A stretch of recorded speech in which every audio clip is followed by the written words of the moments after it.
এই দোয়াটা শিখে নেন, ইনশাআল্লাহ আপনার জীবনের সমস্ত সংকট কেটে যাবে। আমি নিজেও এই দোয়াটা বেশি বেশি করার চেষ্টা করি। দোয়াটা হচ্ছে, মুসা আলাইহিস সালাম একটা গাছের নিচে হেলান দিয়ে বসলেন, বসে দেখলেন দুজন মেয়ে দাঁড়িয়ে আছে দূরে, পানি নিতে পারছে না। লোকজন পানি নিয়ে যাচ্ছে, ওরা দাঁড়িয়ে আছে বেচারি। মুসা আলাইহিস সালাম গিয়ে বললেন, কি সমস্যা আপনাদের? তারা বললেন যে আমাদের বাবা অনেক বৃদ্ধ মানুষ, আমরা পানি নিতে পারি না যতক্ষণ না আমাদের কম পানি নিয়ে চলে যায়। মুসা আলাইহিস সালাম একটু বললাম না, ফিজিক্যালি খুব স্ট্রং ছিলেন, থাকে না বডি বিল্ডার, সামনে গিয়ে কথা বলে সরো পানি দিতে দাও, তখন মানুষ একটু মূল্যায়ন করে না।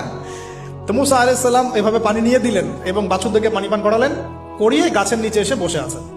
বসে বসে তিনি দোয়া করছেন, এই যে দোয়াটা তিনি দোয়া করছেন, রব্বি, একটা নেক কাজ করলেন, নেক কাজ করলেন না, মানুষের উপকার করলেন, নেক কাজ করে এসে গাছের নিচে বসে দোয়া করছেন, আল্লাহ এখানে তো আমার খাবার পানি বাসস্থান কিছুই নাই, আমি কি করব?